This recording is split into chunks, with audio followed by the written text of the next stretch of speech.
All right. Hi, everybody. My name is Brittany. This is, Hello, I'm Ryan. and welcome. This is our first video like this. We're kind of going to be doing these. Hopefully, once a week, we'll be able to make a new video for you that's a little bit more lengthy than what we do on Facebook, and then we keep it short and sweet over there. So make sure you subscribe to this channel if you want to see our weekly videos that we're going to be doing. So right now, we're going to break down a documentary that we just watched called The Social Dilemma. This is trending. It got recommended to me by multiple people, and so we watched it. We broke it up into sections and watched it over the last couple days. So if you're unfamiliar with what The Social Dilemma is, it's a documentary on Netflix, and it talks about social media and all the different tech platforms that we use every day, multiple times a day. A lot of us spend a lot of time on these. Shockingly, we spend a lot of time. And I think that time just kind of fades away. We don't realize how much time we're actually spending. And later in the video, we'll give you some personal tips. I'm going to just share my personal tips, things I do, because I do not feel like my device controls me. So, and we're going to get all into the nitty gritty. So buckle up. So what is The Social Dilemma? Like I said, it's a documentary on Netflix, talks about different tech platforms. And they really are saying really how it's dangerous and how it's beginning to control people. And we're going to break that down too, because we have some opinions around that. And you know what's interesting, and Ryan's going to talk about this in a second too, but everybody watches things from their viewpoint. So a lot of people are like, oh my gosh, this was shocking. I can't believe this. And we've had a lot of education around AI, which means artificial intelligence. And so this wasn't totally shocking to us, would you say? Not totally shocking, but the business we partner with, um, we really get into a lot of personal development and taking personal accountability and being conscious leaders In today's world. in today's world. And this is the world that we live in. This is not 1950s. Mhm. We are in the world of tech, and our kids are growing up with it. They've known nothing different ever. And so we try to educate ourselves a lot on what's going on, how society is being kind of manipulated, so that we can hopefully help empower people. But so And what's shocking for Brittany you? talked about like artificial intelligence and the algorithms of Facebook, and you hear algorithm, you go, what's that? Well, it's just a matter of them learning our behaviors through social media, and a lot of our business is on social media. Mhm. And so we've learned about these algorithms and how, sometimes they can work against you or how you can make them work for you. Mhm. But Yeah, to spread positivity and things like that. But then there's always a flip side to those coins, right? So with good, there's bad. It's really the law of opposites, is what that's called. So with to have an up, you have to have a down. So that's really what we're seeing now with social media. Is in the beginning, it was really like they were saying they created the like button on Facebook to promote positivity. But now the flip side of that is teens are getting depressed if they only get like 2 likes. They're not feeling validated by not getting likes on their posts. So there is a flip side to that coin. So a couple things that we liked, because I want to start off with that, and it was well done. I thought it was really informative. What I liked personally, what I took away from it is, as a mother of young children, I took away that we need to be really careful with monitoring how much screen time our kids have, monitoring what they're seeing, what's being suggested to them, and their usage. Just really being knowing of what's going on, because this is something in their life. I think that we have to accept it. This is the world we live in. I think that when we try to go back to, well, in the old days, well, that's not our current reality. So that's kind of a moot point, honestly. So a guy towards the end of it said that 3 things that he does with his kids, because most of the people, they all came from the tech industry and maybe work somewhere different now, but like they were the president of Pinterest, Facebook, Google, Instagram, all of that, LinkedIn, Twitter, all those things. So there are people who are really in this industry. And one thing that the guy said that I really, really liked is the rules in his house are all devices out of bedrooms 30 minutes before bedtime. Which is actually something that's so cool. I have my book next to me, as always. But we work a lot in this book. It's called The Life Book. And if you want to know where you can grab that, just comment below and we'll tell you.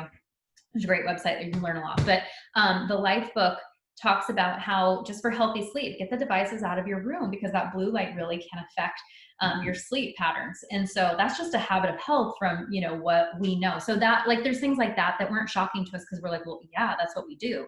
But I thought that was great. All devices out of the bedroom, half hour before bedtime. He said that no social media for his children until they get to high school. And I thought, gosh, this is like the new rules. Like when I was growing up, it was no dating until then. And now it's no social media until then, which I think is really smart because, you know, we see a lot about even young girls being talked to on there by people who are being inappropriate. And, you know, kids really don't have the maturity or the knowing of like what to even do with that. So they maybe aren't as savvy, right? And so you give a child longer, more mature, let them get mature. Does that make sense? Did I say that right? Let them grow in maturity before you throw them into that world. And he even said, you know, maybe not even high school, like 16. And we were like, we like that. That's good. I think it sounds good. Middle school's hard enough. Yeah. Without this extra external pressures, right? And then he also said that he just have a conversation with your kids and say, you know, how much time do you think you should be spending on your device every day? And he said most of the time they'll give you a really great estimate. And if they help you come up with the rule, they're going to buy into it better. They might say, well, 90 minutes a day, you know, broken up maybe is good. And they don't, you know, there's been times where I'm like, oh my gosh, were our children like on screen time almost all day? Like, eek. It's just the time gets away from us, or I'm busy doing something. They're in the other room. I thought they were playing, and oh my gosh, they're on their iPad. So, you know, just kind of creating those standards together can be really great. What did you like about it? I thought it was really interesting how they described how they collect the data and how it learns our behaviors and how it, like if she types into Google, for example, climate change is she'll get 3 or 4 or 5 or 10 different answers. Suggestions. Yeah. And then if I type it in, it could be something different. Or if somebody in Oklahoma Googles it, or somebody in Maine Googles it, they're going to get different answers. We're not all getting the same suggestions. Yeah, suggestions, not answers. And so I thought that was really interesting. I was a little aware of that, but I thought it was really neat because it's like another thing they talked about is if there is no truth, like basically how can you have a conversation if you can't agree on, let's call them facts, right? Because there is facts, but then there's also, well, I Googled it and this is what it said. Well, I mean, I have an agenda, she has an agenda, Google has an agenda. Well, we all have these agendas and opinions. And values and beliefs. Yeah. Exactly. And so I thought it was interesting how they're like, well, all this information or this data you get isn't necessarily factual. It's catered to your beliefs and your opinions based on the data they collected from your likes or your videos that you watched or your, you know, just your searches. I thought that was really interesting. Yeah. And so you guys, what is so great about learning this is that there's such an awareness, because then you realize maybe why you believe what you believe so strongly is because you're in an echo chamber constantly. It's been spoon-fed to you. Yeah. Of your beliefs. And so say if I am a pretty conservative person, and say if Ryan tends to be a more liberal person, he's getting fed this, just all this information that what he agrees with, and that supports what I believe. That supports what him believes. Yeah, and then I get all this information that supports what I believe, and then he says something like Trump's a sexist, racist, right? That gets put around a lot, and then I go, what? Yeah, you say, well, no, Joe Biden is a sexist, racist. Yeah, well, Joe Biden's a pedophile. Because you guys, haven't we heard both of those? And we're not putting our political beliefs into this at all. We're just saying, like, have a new thought, for goodness sakes.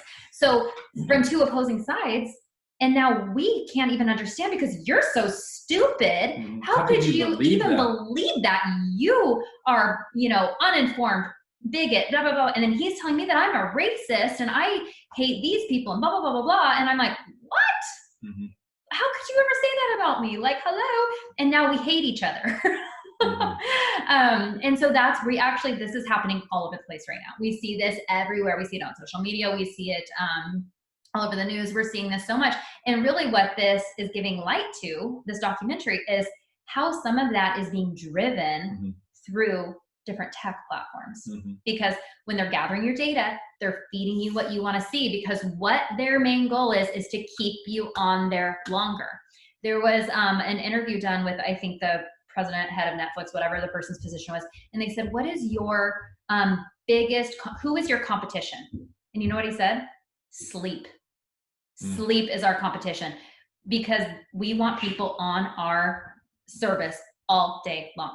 The other quote I thought was really interesting from this documentary was, there's only two markets, if you will, that call their customers users, drug dealers and social media. And I was like, and like, you guys literally, you could really compare social media in a way to a drug, because we get on there, I get on here and I'm like, oh my goodness, oh, look at all these people that think I'm like so funny, and oh, she loved it, and then oh my gosh, somebody said something mean to me, that person, and then I'm fretting about it because of a stupid thing that I read on my phone, and then it just totally ruins my whole day. How much we hear this from people all the time, don't we? Mm-hmm. Oh, social media. Social media is awful. Oh, I would never be on that. Oh. Or I'm going to just delete it because everybody on there is so negative. Hey, guess what? Maybe got to quit looking at all the negative stuff. Change your algorithm, baby. Mm-hmm. So how about that? I'm like, unfollow. Like, you guys know what? It's funny. I don't even think I've ever told Ryan this. When people share stuff about like child abuse or things like that, I'm like, why would you share that? And I mean, yeah, okay, we need to be aware about stuff, but I'm like, that just makes me feel awful. I'm like, oh my gosh. And now and this is years ago, like, you know, about like a news article about something that happened, that justice was served, but like, why do I want to read about that? Like, just makes me feel bad. And so I'm like, unfollow, because you always share the most negative crap. I don't want to see it, because guess who's in charge of my social media? Me. I am. Oh my goodness, that's amazing. That's why there's an unfollow button, people. Take some personal responsibility. We're going to get into that in about a minute. Okay, Ryan, other thoughts for you, or should we move on? We actually have notes, so we're trying to be really on task here. Yeah, I think that was pretty good. Okay. So Ryan talked a little bit about how, you guys, having an agenda isn't necessarily a bad thing. That gets used in a way that it has more of a negative connotation very often, because people are pushing their personal agendas on a population, a society, a group of people, trying to drive their agenda, right? You know, people get into political office, they're elected by the people, and then they start driving their personal agenda instead of the agenda of the people. And so what we know is everybody has an agenda with everything. Sometimes their agenda is really good. I feel like Ryan and we do have an agenda with what we do. We have an agenda to help a lot of people live a great life. So to me, that's a great agenda, but that's our agenda. We want to make a big, massive impact in the world for people living a longer, healthier life and really transforming as a person, and to bring a lot of people along with us to do that. That's our agenda. And so I don't think that's negative. Other people, like I said, have a negative agenda that they're trying to push. And so you did see a lot of little things, like little subliminal messaging going on in this documentary of people's agenda. Do you want to talk about the last guy that kind of spoke about when he was using analogies and things? Yeah, so one of the analogies he used was, he was saying how it was bad that in this country we value a tree is better dead than alive, and then a whale has more value dead than alive. And so I'll use the tree example. Yeah, because the whale, I mean, we love animals. Like, okay, we're not even going to get into that. Yeah, but the tree, you are very familiar with the logging industry. Yeah, I make my living from the logging industry in lumber mills. And as I see out my back window here, there's a managed forest that, 40 years ago, it was just scrub oak and blackberries and junk. And now it's this beautiful forest that's been managed over the last 30, 40 years. And they log it, they thin it, they take it to the lumber mill. Anyway, this whole process goes through. And so I thought it was interesting how they, just like you were talking about, they all slid that in. Yeah, they all have their agenda. But I've heard eat the fish and spit out the bones, right? And so that means in everything, let's use this documentary, in everything there's things that we don't necessarily agree with, but that doesn't mean we throw the whole documentary out. Like one person says, a tree shouldn't be worth more alive than dead. Yeah, a tree shouldn't be cut down. Well, I don't agree with that, but am I going to just wash the whole show because, I mean, get rid of the whole show. Yeah, they say the whole thing was bad. Because, yeah, what? No, I'm not. I'm going to say, well, I personally don't agree with that. I think that's insane, but that's okay. He's entitled to his opinion. And there's a ton of good information on this that we can learn from, you know? And what I think actually about that man specifically, and guys, we can apply this, we're applying it to a documentary. We can apply this to your neighbor, to your friend who thinks differently than you do. To your school teacher. But, that's a different video. That's a different video. Anyways, but I thought, you know what? There's probably an experience or values that he has in his life that led him to believe that. As a human, and there's value in experience, like Ryan said, the forest, the timber industry is how we make a part of our living. And it's what my parents do. And so I think that, so that's our value. And we also believe in being very good servants of the land.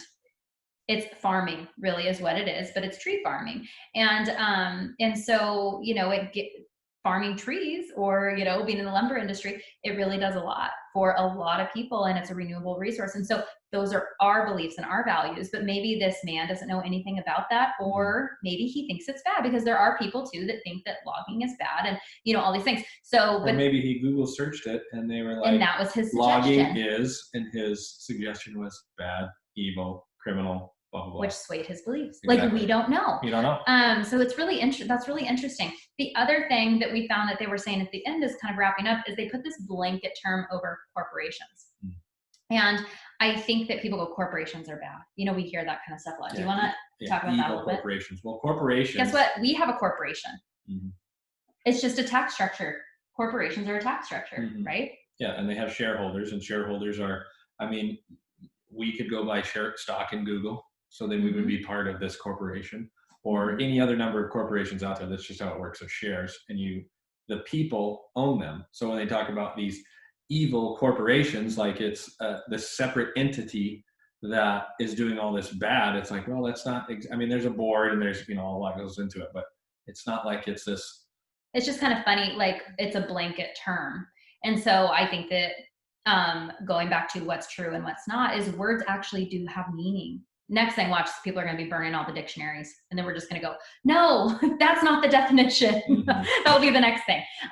Words mean what I want them to mean. No, words have meaning. They do, and that's how we communicate. And so, yeah, I don't know where I was going with that, but it's just like, you guys, words matter. We need to, you know, we need to be clear on what we're saying, because just saying corporations, there's probably a lot of corporations that maybe don't have the best interest, right?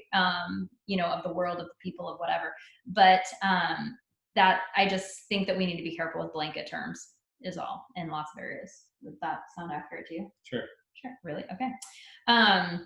So this is what my biggest takeaway was. And Brian and I both, towards the end of this documentary, we were kept pausing and having conversations where I was like, oh my gosh. So here's what I thought was interesting. Basically, so you see this guy who has created this new, I don't even know, business, whatever, probably a nonprofit, I don't know, that's saying, going to like Capitol Hill, going to the Senate and saying, this is a problem. Social media is a problem and it needs to be regulated. And so they are saying, we need the government to regulate it. That's really was one of the takeaways that I got. And so I think that's a really interesting topic for discussion. And I think that, as you can see with COVID, people are very divided on what they think is the government's business and what's my business. And I tend to stand on the side of, I can take personal responsibility for myself, as I do. And like I said, I'm going to give you some tips on how you can do that as well. But they were basically saying that the government needs to step in. But here's what's so interesting is most of the time people, I think, don't trust the government. And then some people really trust the government, depending on who's in power. Isn't that so? If the government, if it's your guy in office, it's good. It's good. But if it's not your guy in office, it's bad. So, I mean, let's talk about that for a second. Not like one person just makes all the decisions. That's why we actually have a really amazing setup. There's 3 branches of government. So maybe you should do a history lesson and learn about how our government actually works when you think that the president can just do whatever the heck he wants. Boom. So said that. And, but getting back to my point is they're saying the government needs to regulate this because people cannot regulate themselves.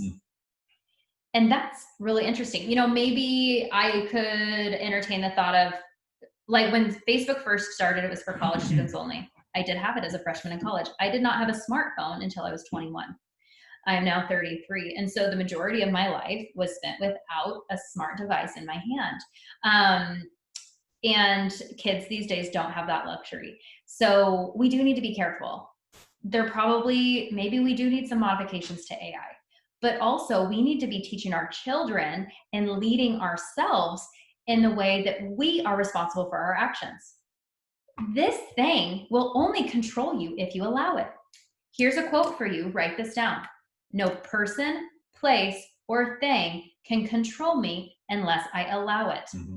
I will say it again. No person, place, or thing can control me unless I allow it. So when you're saying, Facebook did this and that made me feel like that and blah, blah, blah, blah, blah, you just went, oh, take all of my power. Take it. Take all of my power because I'm not in charge of myself. Do you want to add anything to that? No, that's good. Keep going. Oh, okay. So you guys, it's a crazy thought and massively empowering when you realize that you hold the power. Mm-hmm. You get to decide how many hours a day you want to be on this thing. So here's what I do. Like, I'm so perfect. People find this funny about me and kind of odd, I think. Some people probably find it very frustrating. I never have my ringer on my phone. Never. Or notifications. And I have no notifications on my phone. Even if I had notifications on, it wouldn't be going beep, beep, beep, beep because I don't have my ringer on. Ringer's off. Unless I know that I'm going to be getting a call from somebody specifically, I will turn it on. So it's funny, what my mom does is she just keeps calling me and I'm like, Mom, my ringer's never on. I check my phone periodically and I will answer messages. That's what I do with my phone. And I work on my phone. I'm on my phone a lot. This little thing makes me a lot of money. It can make anybody a lot of money if you use it properly. Yeah, that's the thing about these devices is they can be they can be used to your detriment or to your advantage, right? Mm-hmm. So, but you have the control. Yeah. This doesn't have the control. It's a little phone. I could turn it off. I can go like this and turn it off. Bye. Yeah, it's over, right? Yeah. Or you can just use it to because there's so many things we can do in this for good. Right? Mm-hmm. We can get a word out. Look at us. We're doing this on YouTube and we're going to share it on our Facebook and maybe on my IGTV. So we can get word out to people in an amazing way. Mm-hmm. We've got a big room of people on here that we can talk to. So are we using it for good or are we using it for evil? Because here's the thing. Facebook's not making you do anything. They are controlling what you see. Absolutely. Those are the algorithms. Mm-hmm. They're controlling what you see. They see who you talk to and that's what you see more of because they want you to like being on it. So they can run their ads and their advertisers want you to click and they want you to buy. So that's the thing. That's how they're making money. That's one thing they said is weird because Facebook isn't free, right? You say, oh, Facebook's free. It's just an app you download it. It's not free. They're selling us. Yeah. Everything costs money. Yeah, we are the product. We are the product. And they sell, to the advertisers. Mm-hmm. So I want to get back to my tips. I turn my ringer off. I do not have notifications on. I rarely use Facebook to just scroll. I am not someone who will probably ever delete Facebook because that's how I connect with a lot of people in my business and it's how I connect with my clients, it's how I connect with family. So, but I think we can use it responsibly. And the thing is you have to make a decision, just like you would ask your kids, how much time do you think you should be spending on it? So how much time as an adult do you think you could spend on it or that you should be spending on it? Because here's the thing, guarantee 9 out of 10 of you out there say that you're so busy. I had somebody tell me this once. Oh, I'm so busy. I don't have time for that. Like to do something that would be good for them. I don't have time for that. I go, well, do you watch TV? Well, yeah, we got time to do that. You don't have time to go to work on yourself, but you can sit and watch 3 hours of TV a day? Huh. No personal responsibility. No personal responsibility. Well, I have to watch TV. Says who? Could you show me where that's a rule? Because I don't remember reading that for myself, that I have to watch 3 hours of TV a day. We actually don't even have TV. We canceled cable. We're done. Or satellite, whatever the hell it is. We don't have that. Because we don't even miss it. We don't even miss it. And we told our kids the other day, they go, can we watch show? We don't have TV anymore. TV's gone. Like we have Amazon Prime, so it's not like we don't have anything that we can watch on our television. We just decided to save $90 a month and cancel it because we're not even using it. But I'm like, you can watch Wild Kratts, which is like a PBS show, and you can learn about animals. Great. They love it. Awesome. So here's the thing, guys, is more regulation gonna fix it? Is it? I don't think so. I don't believe that that's necessarily the answer. I think, or I shouldn't say no regulation, is somebody else regulating you. Are you so powerless and so stupid, I'm getting into it, that somebody needs to regulate you and make your decisions for you because you can't make them for yourself? Are you that dumb of a person? So here's where I think it's a slippery slope. As long as you went there, I'm going to go here. Oh, watch out, because he's way more intense than me. Get your work boots on. Oh, baby. So here's how it's a slippery slope, right? We talked earlier about how if your guy is in power, it's good. But if your guy is not in power, it's bad, right? Okay. So I like to use extreme examples to illustrate things. Okay, so let's agree, right, that regulation of Facebook, Instagram, social media, blah, blah, is good. Great. We live in a representative republic. We have our people in there. We vote for them. Maybe we, and so they make these laws and then we have to follow them. Okay. So great. Facebook's good. We do that. Now, let's say there's a majority of people that are against us or not on our side, right? Not the way that you believe. Not they the way that we believe. Differently than exactly. you believe. So now they say, what's an extreme example? Now they say, here's an extreme example. We're dog lovers. They now say dogs are food. Okay, right? And they get enough people to vote it in. And guess what? Now dogs are food. So that is a very extreme example. That actually does happen in countries though, guys. Yeah. So I think that regulation is a very slippery slope because you and I should be able to decide for ourselves. What's best for me? Facebook doesn't run my life. Could it? If I allowed it, some people do. We choose not to. Because right? Here's the thing, guys. There's something called the drama triangle. Okay? Drama triangle right here. So we're going to put, I wish I had a whiteboard. Hold on. There's a victim, villain, and a hero. It's like this.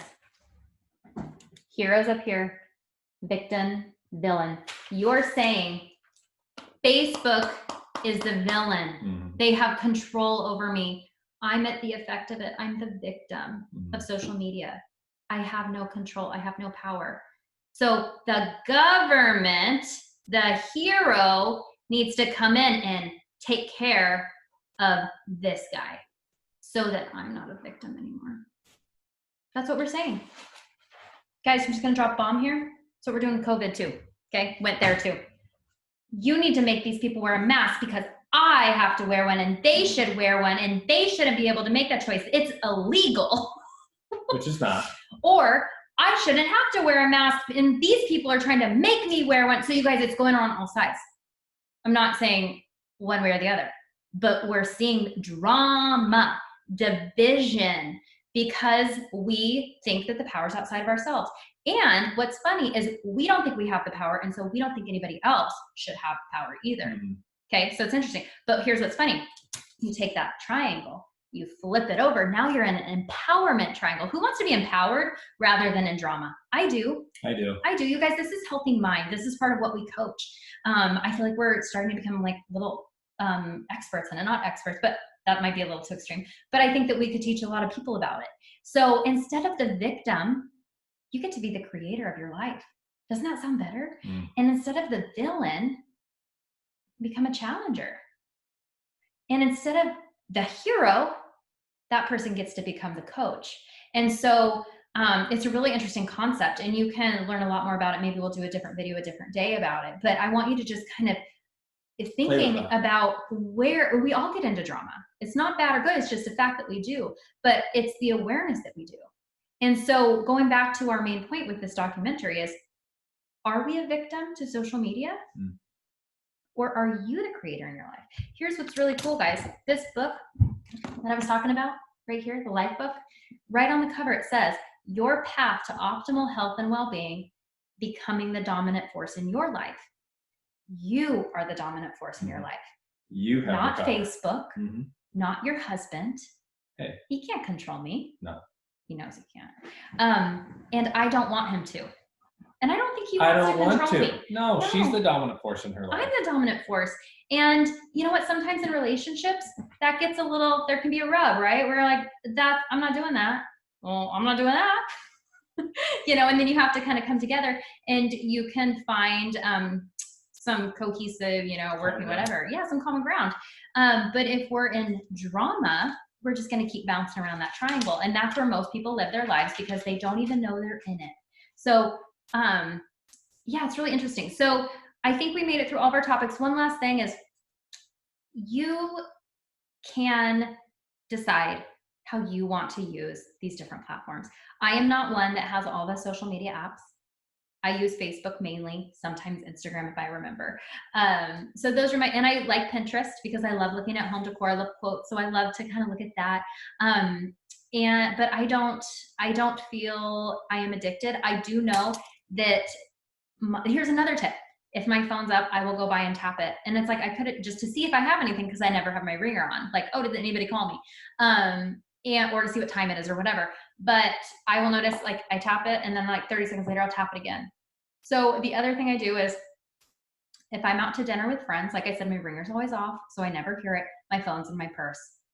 I feel so sorry for people when you're at dinner with somebody and somebody's just on their phone.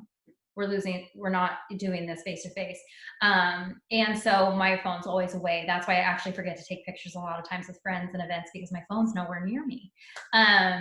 And the other thing is I put it face down on a table or somewhere else because I don't want to be tempted to tap it or look at it.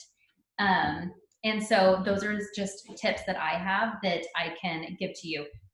Notifications off, ringer off when you don't want it to be bopping, right? If you use it for work, obviously sometimes you probably need your ringer on. I get to plan my day, so I get to it when I get to it. And it's upside down. Those are my tips. Do you do anything or you kind of do those too?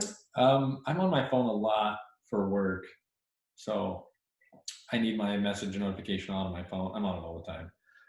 I need to be better about putting it face down and not mindlessly scrolling, not even looking at anything. It's like, yeah, and have somebody that you're accountable with. Like we have a bedtime that we like to, phones off by 9:30. That's kind of our thing. Sometimes we stay up later if we're talking because that's good, you guys. Human connection's really powerful. It's like we've lost that. We've lost human connection. And so we will turn the phones off. And so if I see him, because I think, well, we both do it sometimes. Maybe you more than me get sucked into the scroll because I think he's so stimulated all day long that mindlessness sometimes is kind of nice, right? It's like your zone out time. But then I want to say, do you need a life that you have to be zoned out from? So, just think about that. And the other thing is, like I said, I am not someone, I don't complain about Facebook. I make it what I want it, what I need it to be, what I want it to be.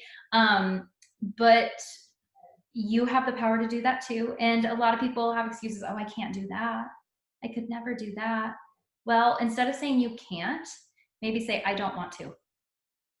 Or, well, I have to have it because blah, blah, blah. How about I want to have it? Because that's the thing is that's taking personal responsibility of your life, of your decisions. Every choice you make is being made by you. So you have a lot of responsibility. You have complete responsibility over your life. And so you get to choose. Do you want to give your power away or do you want to keep it to yourself and make your decisions? Or do you want to blame that something else is controlling you? That good? It's good. So you have the power. You can get out of drama, the drama triangle she showed you, and get into creating your life. You have the power. Empower yourself. And here's what's really cool, and I'm going to leave it here, is when you empower yourself, you give other people a new thought and a new idea that maybe they can be empowered too. Just us sharing our ideas. Maybe you agree with some of them, maybe you don't. And you know what? That's okay. But maybe it challenged your belief systems a little bit. Or maybe you're like, hey, I want to share this with somebody because there's such interesting point of views. Mm-hmm. Here's the thing is we have to quit thinking, and look at me using my verbs, we have to quit. I should change that. I wish as a society, we would stop being offended when somebody doesn't agree with us.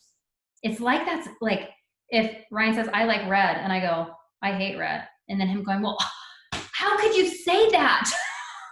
Well, I don't really like it. Actually, red is my favorite color. But I hate it.